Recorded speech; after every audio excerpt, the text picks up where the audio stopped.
Neutralite, helping people live better, healthier lives. Health partner, Alchemist Hospital. Trust your health with us. Ojas Hospital. Trust your health with us. Education partner, Swami Devi Dayal Group of Professional Institutions.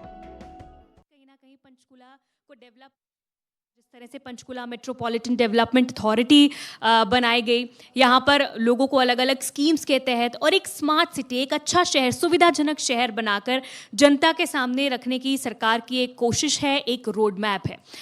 जाहिर सी बात है कि जब एक city develop हो रही होती है तो क्राइम भी होते हैं, तमाम चीज़ें होती है, लेकिन हमारा जो प्रशासनिक अमला है वो इन क्राइम्स के साथ डील करने के लिए सक्षम है और अपनी अलग अलग प्रैक्टिसेस के माध्यम से जितने भी जो मुजरिम हैं उन पर शिकंजा जो है वो लगातार कसता रहता है। तो हमारा अगला सेशन जो है वो प्रशासनिक अधिकारी, एक बहुत ही खास प्रशासनिक अधिकारी हमारे बीच होंगे जिनसे हम जानेंगे कि भाई पूरे प्रदेश की, जिनके हाथ में क्राइम की बागडोर है, तो किस तरह से तमाम जब लॉ एंड ऑर्डर की सिचुएशन बनती है तो उन पर कैसे काबू पाया जाता है और क्या उनकी आने वाले समय में प्लानिंग है ताकि लोगों में पुलिस का डर ना हो बल्कि पुलिस उनकी दोस्त बने और पुलिस के पास खुलकर आकर वो अपनी शिकायतें जो हैं वो कर सके और पुलिस हर संभव मदद करने के उनके प्रयास करें। तो लोगों के मन में, लोगों के दिलों में, दिमाग में पुलिस की जो सोच है उसे बदलने को लेकर हरियाणा पुलिस क्या कुछ काम कर रही है, इस पर हम बातचीत करेंगे। हमारे साथ मौजूद हैं हमारे बीच ADGP Haryana police Shri OP Singh ji. मैं रिक्वेस्ट करूंगी कि सर आप मंच पर आए और अगला कार्यक्रम जो है हम बहुत ही विशेष प्रशासनिक अधिकारी जो हमारे बीच मौजूद है, senior police officer, IPS officer, उनके साथ करेंगे। और इस शो को होस्ट करने के लिए मैं बुलाना चाहूंगी हमारे मैनेजिंग एडिटर सुंदर सोलंकी जी को। ओवर टू यू सुंदर जी।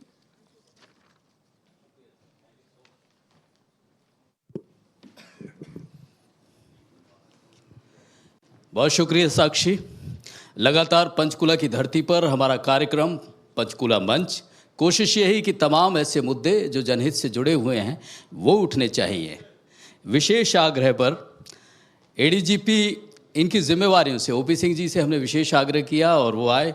मैं इनकी जिम्मेवारियां आपको बताऊं, उससे ही आपको अंदाज़ा हो जाएगा कि सरकार का कितना भरोसा है और कौन कौन से जो भी जिम्मेवारी इनको दी जाती है वो माने ही इसीलिए जाते हैं कि उनमें रिजल्ट देते हैं, नतीजे देते हैं। और यही वजह है कि ADGP Haryana state narcotics control bureau भी इनके पास है। इसके अलावा एडीजीपी साइबर हैं, डायरेक्टर हैं फॉरेंसिक साइंस लेबोरेटरी और director state crime record bureau, इसके अलावा chief vigilance officer Haryana. Sir बहुत स्वागत, बहुत शुक्रिया आपका। पहला सवाल ये, माइक ले लीजिए सर। साइबर पे मैं आऊँगा, लेकिन ड्रग्स एक ऐसा मसला है जो बहुत गंभीर है और हमारे युवाओं के लिए आज एक ऐसी दिक्कत, ऐसी परेशानी बन गया और ख़ासकर पूरे समाज के लिए। आप नया करने के लिए जाने जाते हैं। इस जिम्मेवारी में अपने युवाओं को नशे से दूर रखना और इसके अलावा इस नशे के कारोबार को जो करते हैं उन पर नकेल कसना, उसके लिए क्या कुछ नया कर रहे हैं आप? देखिए, समस्या जटिल है और इसके बारे में संजीदगी बहुत ज़्यादा है कि किसी तरह इस पर काबू पाया जाए, नहीं तो ये एक दिन हमें काबू कर लेगा। तो उस क्रम में जो कानूनी प्रावधान है उसका सख्ती से पालना, पहली बात तो ये है। दूसरा कि जो इस कारोबार में व्यवस्थित तरीके से लगे हुए हैं तो वो उन्होंने इनसे जो संपत्ति बनाई है उस संपत्ति को कुर्क करना, जिससे कि उनको और सबको लगे कि ये कोई जीविकोपार्जन का या तरक्की का जरिया नहीं है। तीसरा कि जो लोग इस काम में लगे हुए हैं और कानूनी प्रक्रिया है, वो पकड़ लिए जाते हैं, जेल से छूट जाते हैं। तो जो लोग दोबारा इस काम में लगते हैं और नहीं पकड़े जाते हैं तो उनके खिलाफ प्रिवेंटिव एक्शन है जी, इस पर भी काफ़ी जोर है। तो जो इस काम में लगे हुए हैं उनके ऊपर कानून का पूरा शिकंजा कसा जा रहा है, उसमें कोई मतलब किसी तरह की ढील नहीं है।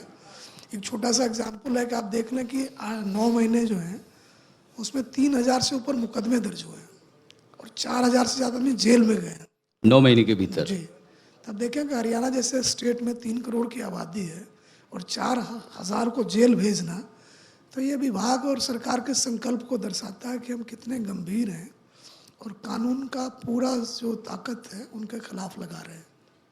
लेकिन एक सवाल और आता है, जिस तरह से हम सिरसा की बात करें, बॉर्डर के आसपास जो हमारे ज़िले हैं वो लगे हुए हैं, वहाँ स्थिति ऐसी आती है कि लगातार सवाल उठते हैं, पुलिस पे सवाल उठते हैं, वहाँ के लोकल लीडर्स पे सवाल उठते हैं।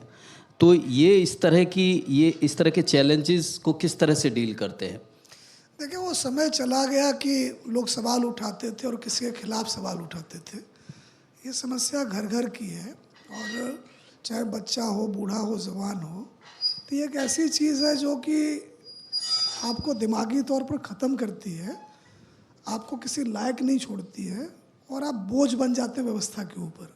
कि जिस अस्पताल में जेनेटिक डिजीज़ वालों का इलाज होना चाहिए, वहाँ पर ये लाइफ स्टाइल वाले घुस जाते हैं। जी। तो आप देखें कि अब ये सबको मिल के इसके खिलाफ लगना पड़ेगा, और बड़ा सहयोग मिल भी रहा है लोगों का। तो हमें लगता है कि ये एक ऐसा समस्या है जिससे सबको मतलब इसके समाधान का हिस्सा बनने की सोचनी चाहिए कि हम इस कैसे योगदान दे सकते हैं। जहाँ तक आप बॉर्डर की और पुलिस की बात कर रहे हैं, तो आई थिंक इस मामले में एक बहुत कंसेंसस है, सब में एक काइंड ऑफ की एक मति है कि हमें कानून का पूरा इस्तेमाल करके और अवेयरनेस करके, आप देखें कि एक तो हो गया कि सप्लाई को रोकिए, दूसरा डिमांड भी रोकिए कि आखिर कोई बेचता है तो कोई ख़रीदता भी है, तो ख़रीदने वाले को कैसे प्रेरित करें, कैसे कहें, कैसे मनाएं कि वो ख़रीदे ही ना। तो उस पर भी बड़ा मतलब ध्यान दिए जाने की ज़रूरत है, और हमें बड़ी खुशी है कि समाज के हर तबके, हर वर्ग में इसको लेकर संवेदनशीलता है कि नहीं, इसके खिलाफ हमें एक निर्णायक लड़ाई लड़नी है। लेकिन वही बात, ये निर्णायक लड़ाई लगातार लंबी होती जा रही है। लगातार यूँ कहिए कि जो नशे के कारोबारी हैं, नशा जो बेचते हैं, वो मजबूत होते जा रहे हैं, या यूँ कहिए कि जीतते जा रहे हैं। इसमें आप कह रहे हैं कि पुलिस और आप लोग बहुत अच्छा काम कर रहे हैं, बिल्कुल सराहनीय बात है। लेकिन फिर भी जिस तरह से बात करें, जो समाज की भी एक जिम्मेवारी बनती है, पेरेंट्स की जिम्मेवारी बनती है, आप नया करने के लिए जाने जाते हैं, इन लोगों को जोड़ने के लिए अपनी मुहिम में क्या कुछ डिपार्टमेंट कर रहा है? आप लोगों की तरफ से क्या कुछ कदम ऐसे उठाए जा रहे हैं? अवेयरनेस की आपने बात की। जी जी, एक तो जैसे कि आप देखें कि राहगिरी और मैराथन बड़ा एक व्यापक जनसंपर्क अभियान है, तो उसका थीम बना के हम लोगों तक ये पहुंचाने के कोशिश में हैं कि ये खतरा आसपास ही है और कोई भी इसका शिकार हो सकता है। तो हमें इसमें अपने बच्चों को और स्वयं को और किसी और को नहीं पढ़ने देना है। दूसरा कि ये नहीं लेना एक बात है, और एक आपका जो लाइफ स्टाइल है वो इस तरह का हो जिससे कि आप एक सार्थक और उपयोगी ज़िंदगी जी पाएँ। तो वो सारे चॉइसेस करने की बात है। तो अब जो नया की बात आप कह रहे हैं, तो ये बातें कहीं सुनी जा रही है, तो कहीं लग रहा है कि कहने वाले भी थक रहे हैं और सुनने वालों को भी लग रहा है कि वही बात सुनाई जा रही है जी। तो कैसे इसको तोड़ा जाए? एक जो इनर्सिया डेवलप हो रहा है कि अब एक ही बात सालों साल बार बार कहें, वो कहते ही रहेंगे, वो कहने की चीज़ है, तो कहने के तरीके में बदलाव की ज़रूरत है। अब जैसे छोटा एग्जाम्पल हमको देंगे कि जो टीनेजर्स हैं, तो उसमें मोबाइल फ़ोन, गेम, ये बड़ा पॉपुलर है। तो हम एक एजुकेशनल एस्केप रूम मॉडल है, उसको लेकर आ रहे हैं कि जैसे कि आप मैंने गेम के थ्रू आप सीखते हैं या खेलते हैं, तो बड़ा एंटरटेनमेंट होता है और रुचि भी है, फ़ोन भी सबके पास है। और तो हम ये स्कूलों को प्रेरित करने में लगे हुए हैं कि हर स्कूल में एक कमरा हो जिसको एस्केप रूम की तरह इस्तेमाल किया जाए, और पजल सॉल्विंग और एक्टिविटी के थ्रू बच्चे उसमें खुद ही सीखें, जिसको भी इमर्सिव और एक्सपीरियंशियल लर्निंग बोलते हैं। जी। कि आप कहे सुने पर ना जाएं, करके खुद ही देखें कि अगर आप ड्रग्स को चुनते हैं तो कैसी ज़िंदगी होती है, अगर हुनर पर काम करते हैं और लोगों से कैसे सरोकार ठीक रखें, उस पर काम करते तब ज़िंदगी कैसी रहती है। तो एक उस पर हम काम कर रहे हैं, और ऑलरेडी DAV अम्बाला स्कूल में इस पर काम शुरू हो गया है। तो एक एस्केप रूम मॉडल बोलते हैं, और उसका नाम हम चक्रव्यूह रखने की सोच रहे हैं कि हर किसी की ज़िंदगी में इस तरह के अल्योरमेंट आते हैं, ड्रग्स की, डेलिंक्वेंसी की, डिस्ट्रैक्शन की, तो कैसे इसको ओवरकम करके और जो हमारी क्षमता है उसका विकास पर जोर दें, और लोगों से मेल जोल कैसे रख के और मिल के कैसे काम किया उस पर जोर दें। तो अगर इसको छोड़कर उस पर लगते हैं तो एक अच्छा प्रोडक्टिव एडल्ट लाइफ मिलता है। तो ये जो उनकी सीखना है एक्टिविटी के थ्रू है, तो उस पर हम काम कर रहे हैं और इसके बड़े बड़े बड़े परिणाम आएंगे। ये इस खेल को बिल्कुल बदल के रख देगा, मुझे पूरा विश्वास है। ये अच्छी बात बताइए कि आप इस तरह से अगर स्कूल के लेवल पे ही इस तरह के अवेयरनेस कार्यक्रम चलाएं तो निश्चित रूप से युवा प्रेरित भी होता है, जागरूक भी होता है कि वो बुराई की तरफ ना बढ़े। लेकिन क्या मानते हैं कि जिस तरह से युवाओं में बेरोजगारी वाला जो एक फैक्टर है, वो क्या इस नशे की प्रवृत्ति को बढ़ाता है? काम ना मिलना, काम ना करना, ये भी एक कारक मानते हैं आप? नहीं, बेरोजगारी तो देखिए एक डिस्क्रिप्टिव वर्ड है, कॉजेटिव नहीं है। कि आप किसी को बेरोजगार बोलते हैं तो उसके बड़े पहलू हैं कि उसको काम नहीं मिल रहा है, कि उसके मर्जी का काम उसको नहीं मिल रहा है, या वो काम ढूंढ ही नहीं पा रहा है, तो कई हैं। तो जैसा हमने देखा है कि अगर कोई संकल्प के साथ प्रयास करे तो उसको काम की कमी नहीं है, वो तो काम दे सकता है। तो इसको बेरोजगारी को एक दूसरे तरीके से देखने की ज़रूरत है कि हम ये देखें कि जिस रोज़गार की हम बात कर रहे हैं, कि जैसे कि एक हर घर का में होता है कि सरकार में किसी तरह से ये चले जाएं तो वहाँ से फिर अपना कुछ करना नहीं करने से फ़र्क नहीं पड़ता। एक आप दूसरों के खर्चे पर आप अपनी ज़िंदगी निकाल सकते हैं। अगर इसको आप रोज़गार बोलते हैं तो स्वाभाविक है इसमें पर इन्फ्लुएंस करना, बरग लाना, ये सब आसान हो जाता है ऐसे व्यक्ति को जिसके पास टाइम है, जिसके पास काम नहीं है। तो कहीं ना कहीं इस तरह की स्थिति नहीं बनती है कि सरकार इस बात पे भी जोर दे, ये जो नशे के खिलाफ जो मुहिम है वो एक बड़ी स्थिति इसलिए भी बनती है कि हम जो सरकार हैं या जिस तरह का युवाओं को जो प्लेटफॉर्म, जो काम देना चाहिए वो नहीं दे पाती है। नहीं, सरकार तो एक इकोसिस्टम आपको दे सकती है। सरकार आपको कह सकती है कि देखिए लोन के लिए बैंक है, काम करने के लिए इंडस्ट्रियल एरिया हमने बना दिया और ये अवसर पैदा कर दिए। तो मेजॉरिटी को खुद ही अपने पैरों पर खड़ा होकर इसको आगे बढ़ाना होगा। ये तो बहुत पुरानी सोच है कि हमने बीए पास कर लिया, एमए पास कर लिया, कहीं हमें नौकरी मिल जाए, सरकार हमें दे दे। तो ठीक है, सरकार अपने स्तर से जितना कर सकती है उतना करती है, लेकिन अब ज़्यादातर जो देखेंगे दुनिया में कहीं भी चले जाएं तो ज़्यादा रोज़गार जो है तो ज़्यादातर स्वरोज़गार है, तो लोग खुद ही कुछ करते हैं, और रोज़गार प्राइवेट सेक्टर्स में है। तो हमें वो देखना पड़ेगा। वैसे अब ये थोड़ा टॉपिक जो हमारा था वो ये था कि हम क्या नहीं, मैं सर इसलिए ये सवाल बार बार कर रहा हूँ क्योंकि मैं फतेहाबाद, सिरसा और यहाँ के लोगों से बात हुई तो उनका कहना ये है कि दिक्कत ये है कि ये लोग करें तो क्या करें, इन्हें बड़ा आसान होता है इन्फ्लुएंस करना, इनको बर्ग लाना। ये उनकी बात थी, इसलिए आप तक रखी। उसका जवाब ये है, मतलब जिनसे आप पूछते हैं वो कोई शोध करता तो है नहीं, पेरेंट्स हैं, पेरेंट्स हैं, समाज है। पेरेंट्स को ये आइडिया कहाँ से आता है?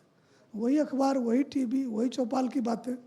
तो अगर उसको उस पर्दे को हटा के हम देखें तो ये कोई बहाना तो नहीं है कि हमें काम नहीं मिल रहा है तो हम कुएं में कूद जाएंगे। ये कोई बात तो नहीं हुई। अगर काम नहीं मिल रहा तो काम ढूंढेंगे।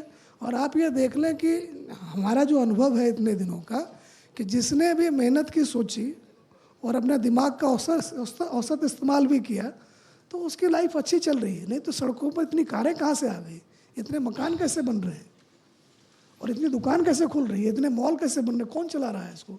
अगर लोग काम नहीं कर रहे हैं, अर्न नहीं कर रहे हैं, तो ये बेच कौन रहा है, ये खरीद कौन रहा है? ये बड़ी चीज़ है। दरअसल पॉलिटिकल पार्टीज़ भी यही सवाल उठाती हैं कि बेरोजगारी है इसलिए नशा बढ़ रहा है। सर ने बहुत अच्छी बात कही है। इसका मतलब ये नहीं है कि अगर आप काम नहीं कर रहे हैं तो नशे के प्रति आपका पॉजिटिव रुझान हो जाए या नशे में आप पड़ जाएं। ये बड़ी चीज़ है, इसका कोई जस्टिफिकेशन नहीं है। लेकिन एक और बात सर, साइबर क्राइम की बात कर लें। साइबर की जिम्मेवारी एडीजीपी साइबर हैं आप। साइबर में जिस तरह की स्थिति बनी हुई है, जो और क्राइम है उससे ज़्यादा खतरनाक रूप साइबर क्राइम ले चुका है। अब आपसे जाहिर सी बात है, इसी बात के लिए जाने जाते हैं कि नया साइबर जो ठग हैं उनको पकड़ने के लिए क्या कुछ इनिशिएटिव ऐसे लिए गए जो पहले कभी नहीं लिए गए आप लोगों की तरफ से? देखिए, जो साइबर क्राइम एक शब्द है ना, जिसने भी बनाया तो उसने अच्छा नहीं किया। उसमें हुआ क्या कि देखिए, ये सारा जो साइबर क्राइम है ये बेसिकली ठगी है जी, या ब्लैकमेलिंग है, या एक्सटॉर्शन है। इसमें सिर्फ फ़ोन का इस्तेमाल होता है और नेटवर्क का इस्तेमाल होता है। बस मोडस ऑपरेंडी वो है तो ये साइबर क्राइम कोई साइबर क्राइम है ही नहीं। अगर हमने आपको फ़ोन करके कहा कि इस पर आप लिंक कर दीजिए, लिंक पर क्लिक कर दीजिए और आपने कर दिया तो आपके पैसे अकाउंट से निकल गए, तो उसका चोरी करने का तरीका बदल गया। लेकिन है तो बर्गलरी है कि पहले दीवार तोड़ के घर में घुसते थे, अब ऑनलाइन छेद के आपके अकाउंट में घुस जाते हैं। तब इसमें दिक्कत ये आ गई कि साइबर क्राइम के नाम पर मेजॉरिटी जो हमारे तफ्सीसी हैं वो घबरा जाते हैं, कर ये तो कंप्यूटर और टेक्नोलॉजी की बात है, हमसे होगा नहीं होगा, जबकि करना कुछ नहीं है। आप टेलीफोन वाले को चिट्ठी लिखें कि हमें भी कॉल डिटेल दे दो, बैंक वालों को चिट्ठी लिख दें हमें बैंक का अकाउंट दे दो, उसको देख के पता करते हैं किस नंबर से और किसके अकाउंट से किसने पैसे निकाले और उस पर एक मुकदमा बनाना होता है। बड़ा सिंपल तफसीस है इसका। नहीं, मुकदमा तो बन जाए, फिर होता क्या है आगे? बिल्कुल होता है। आपको देखें कि ये पिछले 1 साल से जी हमने एक 1930 हेल्पलाइन नंबर है, उसको 112 से भी इंटीग्रेट कर दिया है, और एक वेबसाइट है cybercrime.gov.in। तो हम जो 70 पुलिस लगी हुई है, कभी आप देखें 112 बिल्डिंग में है तो 70 पुलिसकर्मी लगे हैं। हरियाणा से में जो भी ठगी होती है उसका फ़ोन सुनते हैं, और उनका फ़ोन सुन के जो कि काम उनको खुद करना चाहिए कि आपके पास ठगी हो गई है तो वेबसाइट खोल के भरिए, कंप्लेन करिए, तो वो काम हम उनके लिए कर दे रहे हैं। रोज़ हमारे पास 1000 कॉल आते हैं और 250-300 कंप्लेंट डालते हैं, और कंप्लेंट डालते हैं उस पर सारे बैंक हैं, तो अगर समय पर सूचना मिल जाए तो बैंक वो फंड ट्रांसफ़र बंद कर देती है। तो इस काम में लगे हुए हैं, और इस साल 9 महीने में 47 करोड़ रुपए हमने बचाए हैं। 47 करोड़ रुपए बचाए। तो दिक्कतें ये आती है, कभी लोग देर से बताते हैं, जब तक बताते हैं तो अकाउंट होके वो पैसा कैश में निकल जाता है। और अगर बता भी देते हैं तो ये बैंक वालों को अब उतना ये नहीं है, उसमें कोई अर्जेंसी नहीं है कि हर बैंक को सरकार से हिदायत है कि आप नोडल अफसर रखेंगे, अब पुलिस आपको फ़ोन करेगी तो उस पैसे को आप वहीं रोक देंगे। तो उनका काम कुछ बहुत अच्छा नहीं चल रहा है। तो हम लगातार उनसे मीटिंग कर रहे हैं, और यहाँ तक हमने बहुत स्पष्ट किया कि कानूनी प्रावधान है कि एनी एक्ट ऑफ ओमिशन और कमीशन, जी, कि कोई काम आप करते हैं जिससे कि ठगी होती है और आप वो काम नहीं करते जिसकी वजह से ठगी हो जाती है, तो वो उतना ही ऑफेंस है। तो हमने कहा कि अगर अपने नोडल अफसर को हमारे यहाँ कॉल सेंटर में बिठा दीजिए, जैसे ही फंड ट्रांसफ़र हुआ वहीं ब्लॉक करें, आप ये कर लीजिए, और अगर आप सहयोग नहीं करेंगे तो आगे से उनको भी मुलजिम बनाएंगे हम। बिल्कुल ठीक बात। हम सिटीजन को विक्टिमाइज नहीं होने देंगे, उनके तरफ से जो हमारी लड़ाई है वो जारी रहेगी, चाहे वो बैंक हो, टेलीकॉम कंपनी हो, चाहे साइबर क्रिमिनल्स हो। चलिए, ये बड़ी चीज़ बताई आपने 1930 जी। इस पर कभी भी आप कंप्लेन कर दें, ठगी होने के बाद कर दें, तो उस पर एक्शन कब तक हो जाता है? इमीडिएट। सारा चीज़ इलेक्ट्रॉनिक है। जैसे ही आपका फ़ोन आता है आपसे पूछते हैं कि ट्रांजैक्शन आईडी क्या था, आपका नाम क्या है, अकाउंट नंबर क्या है, वो 6 फील्ड भरते हैं। उसके भरते ही वो बैंक के पास चला जाता है कि ये जो ट्रांजैक्शन है क्रिमिनल ट्रांजैक्शन है, इसको इमीडिएटली रोकिए। तब बैंक को समझाने में लगे कि आप रोकिए प्लीज़। मतलब कई राउंड हमारी मीटिंग हो चुकी है, और हमने ये भी कहा है थोड़ा इसमें हम बहुत ज़्यादा हम इसलिए नहीं मैंने धैर्य रख सकते हैं कि लोग लुट रहे हैं, तो आप ये कोई बहानेबाजी नहीं कर सकते कि जी देख रहे हैं कर रहे हैं, ऐसे वैसे नहीं कर सकते। अगर हमें पता है कि आप, मैं एक उदाहरण देता हूँ कि आपने एक रेस्टोरेंट खोला है, तो लोग खाना खाने आ गए और वहाँ सांप, बिच्छू और आवारा कुत्ते आपने छोड़ दिए और कहें जी हमारा तो ये काम है नहीं। तो बैंक और टेलीकॉम कंपनी को आर्टिफिशियल इंटेलिजेंस और मशीन लर्निंग से ये समस्या ऐसी है जो तकनीक से ही सुलझेगी। तो वो सारा नेटवर्क की पेट्रोलिंग करता रहेगा सॉफ्टवेयर, और जो पैटर्न लगेगा कि क्रिमिनल बिहेवियर है उसको वहीं ब्लॉक कर देगा और हमें बताएगा कि देखो जी ये हमारे बैंक प्रोसेस को, टेलीकॉम प्रोसेस को अब्यूज़ कर रहा है लोगों को ठगने के लिए। अभी उल्टा हो रहा है कि विक्टिम हमें बोलते हैं, हम बैंक वाले के पीछे घूमते हैं, वो कहते हैं जी हमारे पास तो आदमी नहीं है, और आदमी है भी तो काम नहीं करता, हम क्या करें। तो हम 2 चीज़ पर लगे हुए हैं कि अपना टेक्नोलॉजिकल लेवल ठीक करिए, एज ए बैंक और एज ए टेलीकॉम कंपनी आपके कस्टमर आपके विश्वास में आए हैं कि आपके जरिए उनकी ठगी नहीं होगी, उनका एक्सटॉर्शन नहीं होगा। और अगर आप ऐसा नहीं करते हैं तो संभव कहीं ना कहीं कोई कानून आप तोड़ रहे हैं। तो आप इसको तकनीक का इस्तेमाल करिए। दूसरा कि नोडल अफसर हमारे कॉल सेंटर में बिठाइए, हम उनको पीछे लगे हुए हैं, और मान गए तो ठीक है, नहीं तो और गर्मी बढ़ाएंगे। मान गए तो ठीक है, और आप पर नकेल कसी जाएगी। एडीजीपी साइबर ओपी सिंह जी की खुली चेतावनी है।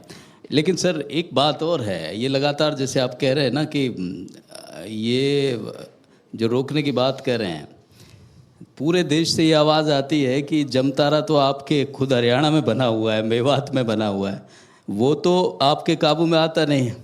मतलब पूरे देश में वो तरह तरह से ठगी करते हैं और ठगी को अंजाम देकर साफ भी निकल जाते हैं। उस पे तो आपका कंट्रोल हो नहीं रहा है।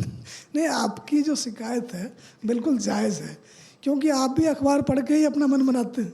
नहीं, अखबार नहीं, हमारे पास तो विक्टिम आते हैं सर, अखबार पढ़ के नहीं। देखिए, कोई समस्या होती हम है तो जी, ये हमारी कॉग्निटिव नीड है। आम आदमी की ये ज़रूरत है कि समस्याओं को 2-3 टुकड़े में बांट के देखें। अब साइबर क्राइम एक समस्या है, तो इसके प्रति राय रखना जवानों वालों की ज़रूरत है कि क्या बोलना है। तो हम क्या बोलते हैं कि अखबार में पढ़ लिया कि जामताड़ा में भूत होता है, और जहाँ से खबरें आ रही है वो दूसरा हॉट स्पॉट है।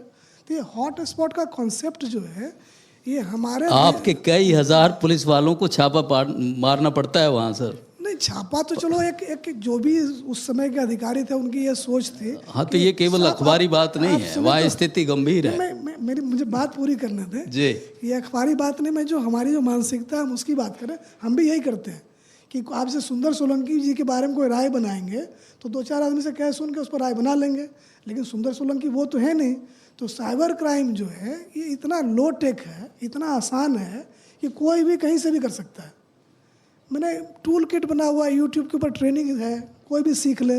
अब हाल में हमने एक लड़के को पकड़ा है, वो रहने वाला लुधियाना का, टेलीग्राम पर उसको बैंक अकाउंट फर्जी उसने खरीदा मध्य प्रदेश से, वेबसाइट बनाई नोएडा में, 19 साल का लड़का। My God. ये बड़ी ऐसी मामूली सी ठगी है जो कोई कर सकता है। तो हॉट स्पॉट एक देखने का तरीका है कि इस इलाके के बहुत सारे लड़के ये काम कर रहे हैं, लेकिन ये काम में जो लड़के थोड़ा भी दिमाग रखते हैं और जिनकी परवरिश इस तरह से हुई है कि आप कुछ भी करो, जाओ मतलब और पैसे बनाओ, तो उन लोगों के लिए बड़ा आसान जरिया है कि घर बैठे 400 नंबर पर रोज़ फ़ोन लगा रहे हैं, 2-4 फंस गए, 1-2 लाख बन गए। अब कुछ और वो क्यों करेगा वो। तो ये जो साइबर क्राइम है, इतना लो टेक्नोलॉजी है, ये कोई भी कर सकता है। इसको सोशल इंजीनियरिंग बोलते हैं कि आपको फ़ोन करके आपको बहका के या तो OTP ले ले या फिर कोई लिंक क्लिक करवा ले, मतलब इस तरह से फिर आपको ब्लैकमेल करना शुरू कर दें। तो ये मतलब ह्यूमन ट्रांजैक्शन का इशू है, सोशल इंजीनियरिंग इशू है कि देखिए कि कहीं भी किसी भी की कहावत है कि मैं किसी के ऊपर आक्षेप नहीं लगाना चाहता, लेकिन लालचियों के शहर में ठग कभी भूखे नहीं मरेंगे। तो जब तक हम अपने लालच पर संवरण ना करें कि भाई हम क्यों क्लिक करेंगे कोई। जी, बड़ी चीज़ कही है ADGP साइबर और ड्रग नारकोटिक्स कंट्रोल ये साफ आपसे अपील कर रहे हैं। दरअसल आपका लालच भी बहुत जिम्मेवार होता है आपके लूटने पिटने के लिए, आपकी ठगी के लिए। ये बड़ी चीज़ की है। लेकिन सर, ये जिस तरह से आप बता रहे हैं कि ये स्मार्ट बहुत होते हैं, ये जो हमारे आम लोग, पूरा प्रदेश आपको सुन रहा है, इन लोगों को भी स्मार्ट कुछ ऐसी टिप दे दीजिए ताकि इनके झांसे में ना आए ये लोग। देखिए, जो सावधानी आप रियल लाइफ में बरतते हैं वो सावधानी फ़ोन पर भी बरतिए। अगर मैं बोलूँ कि ज़रा वो दरवाज़ा तोड़ दीजिए, तब तोड़ देंगे नहीं तो OTP देना अपने तिजोरी का दरवाज़ा तोड़ने जैसा है कि हाँ जी तोड़ दो टाइप से। तो अगर आप ड्यू डिलिजेंस करें कि कोई भी फ़ोन, अनजान आदमी का फ़ोन आप उठाते ही क्यों हैं, कोई पूछे क्यों उठाते हैं। और मान लिया जाए अगर वो अनजान आदमी कुछ करने के लिए कह रहा है तो आप कर ही क्यों रहे हैं। अब एक लेडी थी वहाँ की, हिसार की, तो उनको जर्मनी से कोई आईफोन गिफ्ट कर रहा था और कस्टम ड्यूटी के नाम पर पैसे भरे जा रही है। कोई पूछे कि भाई आप फेसबुक पर फ्रेंड हैं, ठीक है, लेकिन वो जर्मनी से कोई क्यों आपको आईफोन भेजेगा। ठीक बात है। तो आपसे जो बुद्धि का इस्तेमाल आप जनरल लाइफ में करते हैं वही बुद्धि ऑनलाइन में इस्तेमाल करें, बहुत बचत हो जाएगी। बहुत अच्छी बात बताई है। जैसे जनरल आप किसी पे भरोसा नहीं करते हैं, देखभाल की कोई चीज़ करते हैं, वैसे फ़ोन के इस्तेमाल के दौरान करिए। कितना शानदार और सटीक और सीधा समाधान है साइबर ठगी से बचने के लिए। अफसरनामा पर सर ये शो जाएगा हमारा।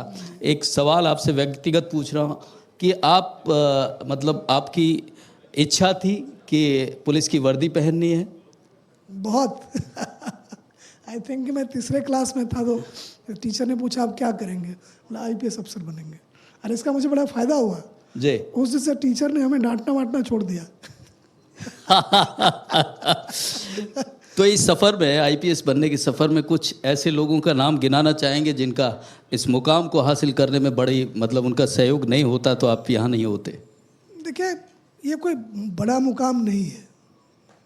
मैंने हम देखते हैं कि कोई अखबार खोलिए, पहले 2 पेज पर यूपीएससी की तैयारी के कोचिंग इंस्टीट्यूट है।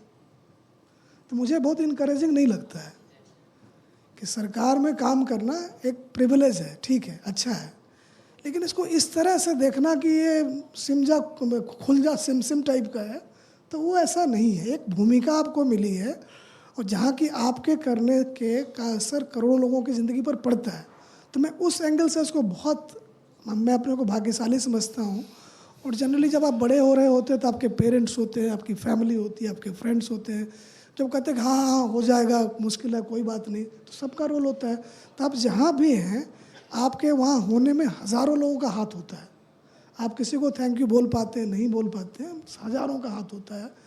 प्रत्यक्ष परोक्ष तरीके से आपकी ज़िंदगी जैसी भी है वैसी बनाने में बहुतों का रोल होता है। इसलिए कि आभार का भाव हमेशा रखना चाहिए। बहुत अच्छी बात कही है। हज़ारों लोग होते हैं जब इस मुकाम तक पहुंचते। एक आखिरी टिप हमारे उन एस्पायरेंट्स को दे दीजिए जो यूपीएससी की प्रिपरेशन कर रहे हैं, जो सिविल सर्विसेज में आना चाहते हैं। एक आखिरी टिप। नहीं, यूपीएससी कोई ऐसा रॉकेट साइंस नहीं है। हमको तो ये बहुत ही साधारण सी परीक्षा लगती है कि आखिर जानी हुई चीज़ जान के पूछने पर बता देना है, यही करना है ना। आपको कोई चंद्रायन तो नहीं लैंड कराना मून के ऊपर, ऐसा कुछ तो है नहीं कि जो जानी हुई चीज़ें हैं आपने पढ़ी और जो पूछा गया तो आपने बता दिया, इतना सा काम है। मुश्किल ये इसलिए है कि अब सीटें 100, 200, 300 हैं और परीक्षा देने वाले 5 लाख हैं, तो जाहिर है कुछ ही के हाथ ये लगेगी चीज़ें। तो जिनके हाथ नहीं लगा तो ऐसा नहीं कि उसमें कोई कमी थी, क्योंकि इस कमरे में जगह ही कम थी, तो जो घुस गए सो घुस गए, जो रह गए सो रह गए। और जो रह गए हैं तो उनमें से बहुत सारे हैं जिन्होंने इनसे भी बहुत अच्छा किया ज़िंदगी में। क्या बात है।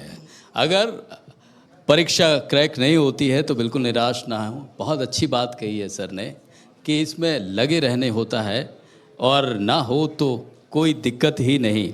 एडीजीपी साइबर और नारकोटिक्स कंट्रोल ओपी सिंह जी ने अपने विचार रखे। बहुत मज़ा आया सर। किताबों के बारे में पूछने वाले थे। हाँ, कुछ अगली किताब कोई आ रही है क्या आपकी? मैं आपकी हेल्प कर रहा हूँ इसमें। देखिए, लिखना ऐसी चीज़ है जो आपकी आत्मा को शुद्ध करती है जी। लिखना, बोलना, जो अपने को एक्सप्रेस करना। लोग कहते हैं बड़ी कुंठा, बड़ी घुटन हो रही है, अपनी बात हम नहीं कह सकते हैं। तो हम हर किसी को अच्छा बोलना आना चाहिए, अच्छा लिखना सीखना चाहिए, क्योंकि अंत में आप देखें कि तुलसीदास जी से कोई मिलता तो है नहीं, उनकी रामायण में वो अभी भी जिंदा है। बिल्कुल ठीक बात है। तो किसी को लगता है उसके जाने के बाद भी उसकी मौजूदगी बनी रहे, तो कोई जनोपयोगी चीज़ आप लिख के जाए, ये नहीं कि आप फालतू का लोगों का टाइम ख़राब कर रहे हैं। तो आगे जो मैं सोच रहा हूँ कि मैं क्या करूँ, तो एक मेमने की जंगल की कहानी, मेमने की ज़ुबानी। क्या बात है कि मैं ये कब तक आ जाएगी किताब? इस पर मैं काम कर रहा हूँ। और उसमें ये है कि जैसे देखें कि हम जो इतिहास लिखते हैं और जो नैरेटिव बनता है, तो नैरेटिव कोई शोध आधारित नहीं है, वो कई सुनी बातें हैं जिसने वायरल हो गया जो। तो जिसके हक में ये बात चली गई, तो वो जंगल का शेर है, वो शिकारी है। बिल्कुल ठीक बात। और शिकारी और शेर का लिखा सारा पढ़ते हैं, क्योंकि शेर को शिकारी से बचना है तो उसका लिटरेचर पढ़ना पड़ेगा, और शिकारी को शेर के मारना है तो उसको शेर के दिनचर्या के बारे में पता करना पड़ेगा। लेकिन मेमना कहाँ जाए? सही बात है। तो उस जंगल की कहानी, मेमने की जुबानी। क्या बात है। तो जल्दी ये किताब आप लोगों के बीच में होगी। बहुत शुक्रिया sir, thank you so much, बहुत मज़ा आया यहाँ। बहुत thank you. Thank you sir. Panchkula मंच लगातार जारी। एक छोटे से ब्रेक के लिए रुक रहे हैं। Associate sponsor Neutralite, helping people live better, healthier lives. Health partner Alchemist Hospital. Trust your health with us. Ojas Hospital. Trust your health with us. Education partner Swami Devi Dayal Group of Professional Institutions.